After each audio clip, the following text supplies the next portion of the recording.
Now, Representative Van Orden will tell you this, but if you didn't know, that it turned out that we didn't get a single Democrat vote for cutting taxes on tips, cutting taxes on overtime, or increasing the child tax credit. Not a single Democrat in the House or the Senate could actually deign to vote for giving you more of your hard-earned money. And we got to ask ourselves why that is. Because as much as I am proud of what we've accomplished, it would honestly be a little bit easier, wouldn't it, Derek, if the Democrats actually worked with us instead of fighting us every single step of the way.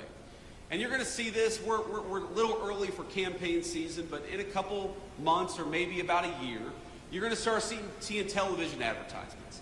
And you're going to start seeing Democrats lying about what's in these working families' tax cuts. And I'm going to tell you exactly what they're going to say. They're going to tell you that this bill, which gives you more of your hard-earned money, that they opposed it, not because they want to raise your taxes, and they do, but because they're worried about your health care. They are so worried about your health care, in fact, that they want to give more and more of your health care to illegal immigrants. And that's exactly why they voted against this bill. I know we have this beautiful high school class back there. And I'll give you, just from a vice president to the high school seniors, I'll give you guys just a little bit of relationship advice from a man who's been happily married for 11 years. Find yourself somebody who loves you as much as national Democrats love giving health care benefits to illegal aliens. That's my advice for you. Because it is, as far as I can tell,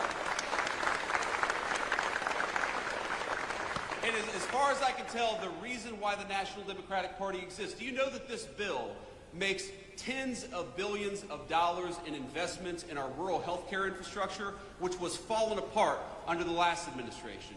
This legislation guarantees that hardworking Americans are going to have access to their Social Security, Medicare, and Medicaid benefits. But what this bill refuses to do, and what Republicans absolutely refuse to do, is to give your hard-earned benefits to people who don't have the legal right to be in this country to begin with.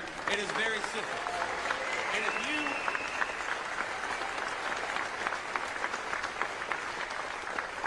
And if you want to protect the people's benefits, if you want to protect rural health care, if you want to make sure that whether you live in a big city or a small town, you have the ability to go and see a doctor, and that is exactly what we want to do, then the first thing you ought to be doing is making sure that the people who get federal health care benefits actually have the right to be in this country in the first place. That is the first and most important step.